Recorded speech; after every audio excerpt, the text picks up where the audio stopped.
رضی اللہ عنہ سے روایت ہے کہ نبی اکرم صلی اللہ علیہ وسلم نے ارشاد فرمایا صرف 3 مساجد ایسی ہیں جن کے لیے سفر کیا جا سکتا ہے، ایک مسجد حرام یعنی خانہ کعبہ، دوسری مسجد اقصی، اور تیسری یہ میری مسجد یعنی مسجد نبوی۔ رواہ النسائی۔ سب سے پہلے مختصر طور پر مسجد حرام سے متعلق ضروری معلومات تحریر کرتے ہیں۔ مسجد حرام حضرت آدم و حضرت حوا علیہ السلام کے زمین پر اتارے جانے سے پہلے ہی کعبہ شریف وجود میں آ چکا تھا۔ فرشتے اس کا طواف کرتے اور لبیک کی ندا سے اس خانہ خدا کو آباد کرتے تھے۔ پھر جب حضرت نوح علیہ السلام کے زمانے میں طوفان آیا تو اس میں یہ خانہ خدا بھی نہ بچ سکا اور اس کے آثار و نقوش بھی مٹ گئے، یہاں تک کہ اللہ تعالیٰ کی مشیت کے مطابق یہ مبارک گھر غیر معروف ہو گیا۔ پھر وہ وقت آیا جب اللہ تعالیٰ نے انسانیت کی ہدایت کا فیصلہ فرمایا اور حضرت ابراہیم علیہ السلام کو حکم دیا کہ اپنی بیوی ہاجر کو اور شیرخوار بیٹے اسماعیل کو اس مکے کی وادی میں چھوڑ دیں جہاں پر باد و بوش کا نام و نشان بھی نہ تھا، صرف ایک بے آب و گیاہ وادی تھی۔ چنانچہ حضرت ابراہیم علیہ السلام نے ان کو اس وادی میں لا کر چھوڑ دیا اور واپسی میں ثنیۃ الوداع کے مقام پر آ کر یہ دعا مانگی: ربنا انی اسکنت من ذریتی بواد غیر ذی زرع عند بیتک المحرم ربنا لیقیموا الصلاة فاجعل افئدة من الناس تهوی الیہم وارزقهم من الثمرات لعلهم یشکرون۔ ان آیات کا ترجمہ ہے: میں نے اپنے اہل و عیال کو اس بے آب و گیاہ وادی میں آپ کے مبارک گھر کے پاس لا بسایا ہے، اے ہماری رب، تاکہ یہ نماز قائم کریں، اس لیے آپ لوگوں کے دل ان کی طرف پھیر دیجیے اور ان کو پھلوں کی روزی عطا فرمائیے تاکہ یہ تیرا شکر ادا کریں۔ ادھر حضرت ابراہیم علیہ السلام نے یہ دعا کی، ادھر قبولیت کے طور پر زمزم کا چشمہ اما ہاجر اور حضرت اسماعیل کے لیے جاری ہو گیا۔ جب بہت سے قبیلوں کو اس مبارک چشمے کا علم ہوا تو وہ کشاں کشاں اس کے پاس آ کر آباد ہونے لگے۔ قبیلہ عمالقہ کو بی بی ہاجر نے قعقاعان کی چوٹی پر رہائش پذیر ہونے کی اجازت دے دی۔ دن گزرتے گئے اور اب وہ وقت آ گیا جب حضرت اسماعیل علیہ السلام جوانی کی دہلیز کو چھونے لگے۔ ماں کو بیٹے کی شادی کی فکر لاحق ہوئی اور پھر جلدی ہی انہوں نے قبیلہ بنی عمالقہ کے سردار کی بیٹی سے حضرت اسماعیل علیہ السلام کی شادی کر دی، جس کا نام عمارہ تھا۔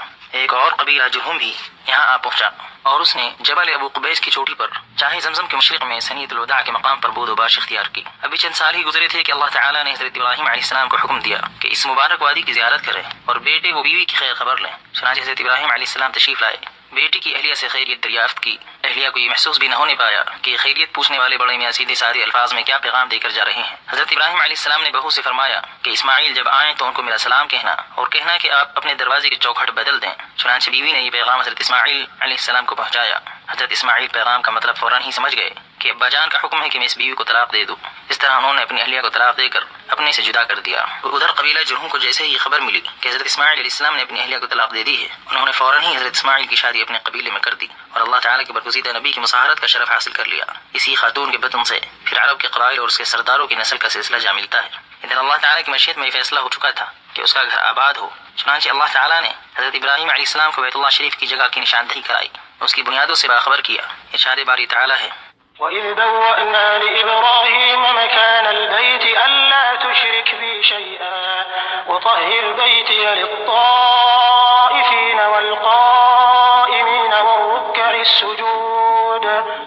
اس کا ترجمہ ہے: اور جب ہم نے ابراہیم کو گھر کی جگہ بتائی اور حکم دیا کہ میرے ساتھ کسی کو شریک نہ کرنا اور میرے گھر کو طواف کرنے والوں اور قیام کرنے والوں اور رکوع و سجدے کرنے والوں کے لیے پاک صاف کرو۔ اس وحی کے بعد پیغمبر خدا حضرت ابراہیم اپنے بیٹے اسماعیل کو ساتھ لے کر بیت اللہ شریف کی تعمیر کے لیے اٹھ کھڑے ہوئے، اس کی حدود کو نمایاں کیا، جگہ کو پاک صاف کیا اور تعمیر کا کام شروع کر دیا۔ حجر اسود سے شمالی رکن تک طول کی مقدار 32 ہاتھ رکھی گئی اور رکن یمانی سے حجر اسود تک طول 20 ہاتھ متعین کیا، اونچائی 7 ہاتھ رکھی اور پھر حجر اسود کو اس کی جگہ پر نصب کیا۔ اس سے فارغ ہو کر 7 چکر طواف کے لگائے۔ اس کے بعد باپ بیٹے نے لوگوں کو اس مقدس گھر کی زیارت کی دعوت دینا شروع کی تاکہ ایک اللہ وحدہ کی عبادت ہو اور بت پرستی کی دنیا سے انسانیت کو چھٹکارا مل سکے۔ جیسے جیسے لوگوں نے یہ مبارک خبر سنی، شوق و مستی سے ان کے دل اللہ تعالیٰ کے اس مبارک گھر کی زیارت کے لیے بے چین ہوئے اور حج کے لیے ایک دوسرے سے بڑھ چڑھ کر پیش قدمی کرنے لگے۔ اللہ تعالیٰ نے ارشاد فرمایا: وَأَذِّن فِي النَّاسِ بِالْحَجِّ يَأْتُوكَ رِجَالًا وَعَلَى كُلِّ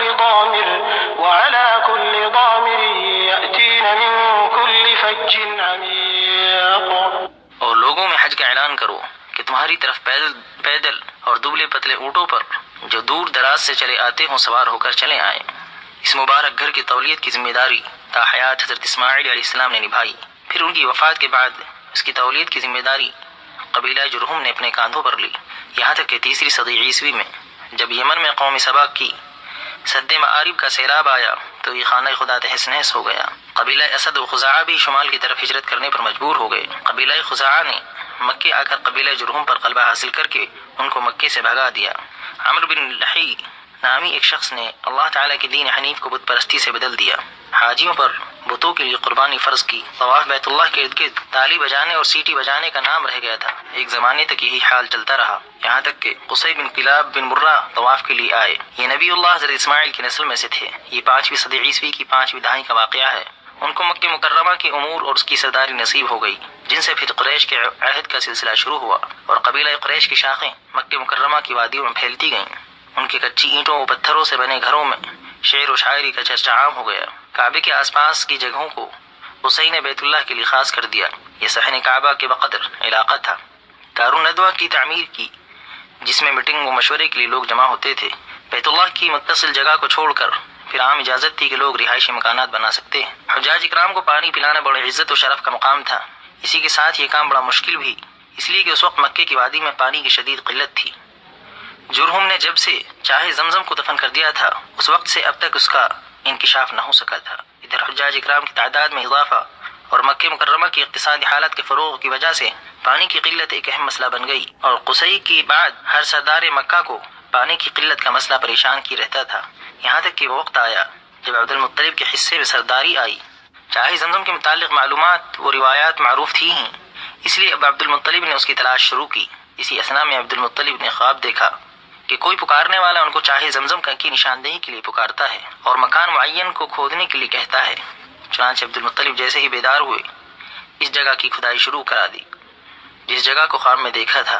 اب کیا تھا، کھدائی کرتے کرتے چشمہ زمزم پھوٹ پڑا۔ حجاج اکرام اور تجارتی قافلوں کی آمد بکثرت ہوئی، جس کی وجہ سے 10-12 سال میں مکہ مکرمہ تجارتی مرکز بن گیا۔ جنوب میں یمن و حبشے کے آنے جانے والے قافلے یہاں سے ہو کر گزرتے۔ اسی طرح شمال میں روم و فارس کے تجارتی قافلوں کی یہی گزرگاہ تھی۔ یہی نہیں بلکہ مشرق میں ہندوستان سے تجارتی روابط شروع ہوئے تو مغربی سمت میں مصر و افریقہ کے ملکوں سے تجارتی لین دین کے معاملات مستحکم ہو گئے۔ گویا یہ تمہید تھی اشرف الانبیاء خاتم الرسل سیدنا محمد رسول اللہ صلی اللہ علیہ وسلم کے استقبال کی۔ سرور دو عالم صلی اللہ علیہ وسلم عام الفیل 571 میلادی میں اس دنیا میں جلوہ افروز ہوئے۔ مکہ مکرمہ کی پربہار فضاؤں میں آپ صلی اللہ علیہ وسلم کی نشوونما ہوئی، لوگوں سے آپ شناسا ہوئے اور لوگ آپ صلی اللہ علیہ وسلم سے متعارف ہوئے۔ آپ صلی اللہ علیہ وسلم اپنی شرافت و نیک طبیعت کی وجہ سے لوگوں کے محبوب بن گئے، امانت دار کہلائے۔ آپ صلی اللہ علیہ وسلم نے حضرت خدیجہ رضی اللہ عنہا سے شادی فرمائی۔ ابھی چند سال ہی گزرے تھے کہ توحید و رسالت کی امانت سے آپ کو سرفراز کیا گیا اور غار حرا سے نور توحید اور ملت اسلامی کی روشن تاریخ کا آغاز ہوا۔ غار حرا میں سب سے پہلی وحی نازل ہوئی۔ بسم اللہ الرحمن الرحیم۔ اللہ تعالیٰ نے ارشاد فرمایا، اقرأ باسم ربك الذي خلق خلق الإنسان من علق اقرأ وربك الأكرم الذي علم بالقلم علم الإنسان